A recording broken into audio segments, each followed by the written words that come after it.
जय हिंद साथियों। आज के शनिवार स्पेशल वीडियो में हम लोग बात करने वाले हैं मीडिया के बारे में। हाँ, वही मीडिया जिसे देश का चौथा स्तंभ माना जाता है। मीडिया उस ताकत का नाम है जो समाज के सामने सच रखने का हुनर रखती है। इतिहास गवाह है, जब राजा महाराजाओं का दौर चला करता था उस समय लोगों तक सूचना पहुंचाने के लिए ढोलक बजाकर मुनादी का प्रयोग किया जाता था, जिससे लोगों तक सूचनाएं आसानी से पहुंच सके, लोगों को जागरूक किया जा सके। इसके साथ साथ सूचना पहुंचाने के लिए पत्थरों को तराशा जाता था, दीवारों का प्रयोग किया जाता था, एक व्यक्ति और दूसरे व्यक्ति का सहयोग लेकर सूचनाओं को पहुंचाया जाता था और लोगों को जागरूक किया जाता था, सच बताया जाता था। याद कीजिए वो दौर जब देश आजादी की लड़ाई लड़ रहा था। उस समय अंग्रेजों के पास हुकूमत का घमंड चढ़ा हुआ था। उस समय अंग्रेजों के पास बंदूक था, बारूद और तोप जैसे घातक हथियार थे, पर हमारे पास क्या था? हमारे पास कलम का वो बारूद था जिसकी सहायता से बाल गंगाधर तिलक जी ने अपने अखबार के माध्यम से लोगों को जागरूक किया, युवाओं को प्रेरित किया, आजादी की लड़ाई में सहयोग किया। जब केसरी और मराठा जैसे अखबारों को लोकमान्य बाल गंगाधर तिलक जी ने चलाया तो ये अखबार युवाओं के दिलों पर राज कर रहा था। ये अखबार लोगों को प्रेरित कर रहा था, सच दिखा रहा था और अंग्रेजों के घमंड की बात बता रहा था। इसके साथ साथ महात्मा गांधी जी द्वारा यंग इंडिया और नवजीवन जैसे अखबारों को अपनी ढाल बनाया गया। बिना किसी हथियार के सिर्फ अपने शब्दों के दम पर उन्होंने पूरे देश के करोड़ों नागरिकों को एक सूत्र में पिरो दिया। उस दौर के पत्रकारों पर कोड़े बरसाए गए, जेल में ठूसा गया, प्रेस पर ताले लगाए गए, लेकिन एक कलम रुके नहीं, एक कलम झुके नहीं, एक कलम डटे रहे।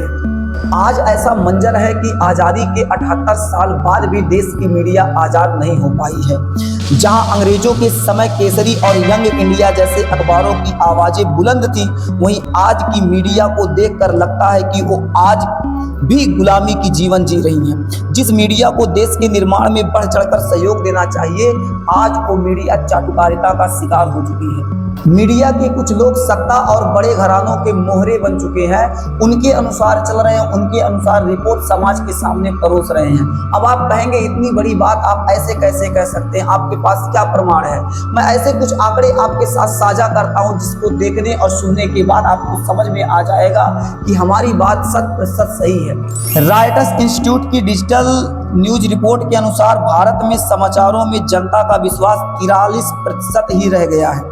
रिपोर्ट विदाउट बॉर्डर्स के वर्ल्ड प्रेस फ्रीडम इंडेक्स के अनुसार भारत कुल 180 देशों की सूची में 197वें स्थान पर रह गया है। ये कहीं ना कहीं चिंता का विषय है, कहीं ना कहीं सोचने की बात है, एक शर्म की बात है कि 180 देशों में हमारी औकात, हमारी रैंकिंग 157 है। अरे हमसे तो ठीक हमारे पड़ोसी मुल्क नेपाल की मीडिया है जो हमसे 70 कदम आगे है।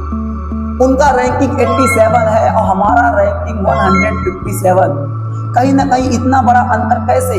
70 कदम का अंतर आ रहा है। इसके साथ साथ हमारे देश की मीडिया न्यायालय के फैसले आने से पहले वो खुद अपना फैसला सुना देती है।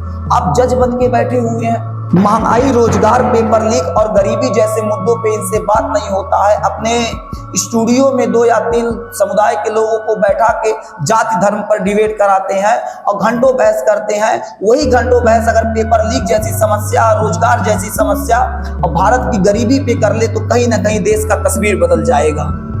आश्चर्य तो तब होता है जब इन मीडिया द्वारा फैलाए गए अफवाहों पर प्रश्न पूछा जाता है तो प्रश्नों का उत्तर देने के बजाय एक अपना कदम पीछे खींच लेते हैं। अब आपके मन में प्रश्न आ रहा होगा, ऐसे कौन से प्रश्न हैं, ऐसे कौन से अफवाह हैं जो मीडिया से पूछा जा रहा है और मीडिया अपने कदम पीछे खींच रही है?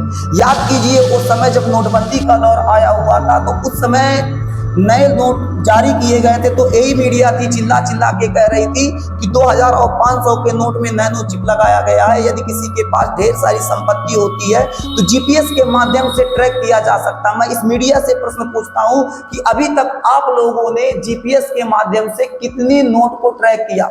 आप क्या कितने नोट ट्रैक किए? अब हमको ये बता दीजिए।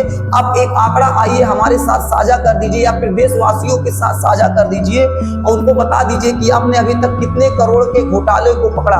अरे आप सीधे तौर पे जनता को मूर्ख बना रहे थे, सीधे तौर पे देशवासियों को मूर्ख समझते हैं, सोचते हैं कि हम लोग और देश के सभी नागरिक कुछ नहीं जानते हैं।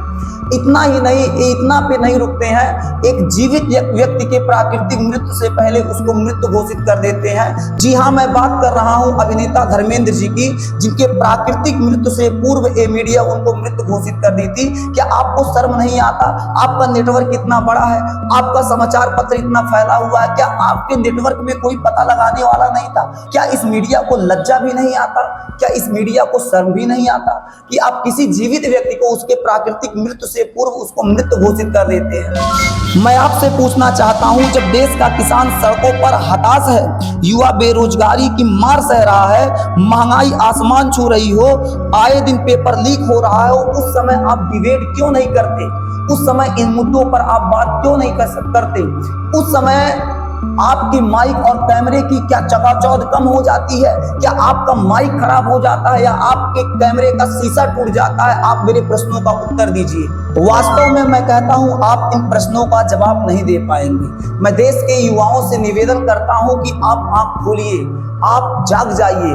आपके अधिकारों की बात यहाँ कोई नहीं करने वाला, आपकी समस्याओं पे विचार यहाँ कोई नहीं करने वाला। आपकी समस्याएं, आपकी अधिकार की बात यदि कोई कर सकता है तो वो स्वयं आप हैं। उठिए, जागिए और अपने अधिकार की मांग कीजिए, अपने अधिकारों पर ध्यान दीजिए। और आप अगर भरोसे पे बैठे हैं इस मीडिया की कि आपकी बात उठाएगी, आपके समस्याओं और देश की गरीबी पे बात करने वाली है ये मीडिया, तो आप गलतफहमी में हैं। ये मीडिया गूंगी और बहरी है। इस मीडिया को ना कुछ दिखाई दे रहा है, ना कुछ सुनाई दे रहा है। इनके कैमरे में आपके हालातों को कैद नहीं किया जा सकता। आपकी लड़ाई आपको स्वयं लड़ना होगा। फिर मिलते हैं एक बेहतरीन वीडियो के साथ अगले शनिवार रात 9 बजे। तब तक के लिए जय हिंद।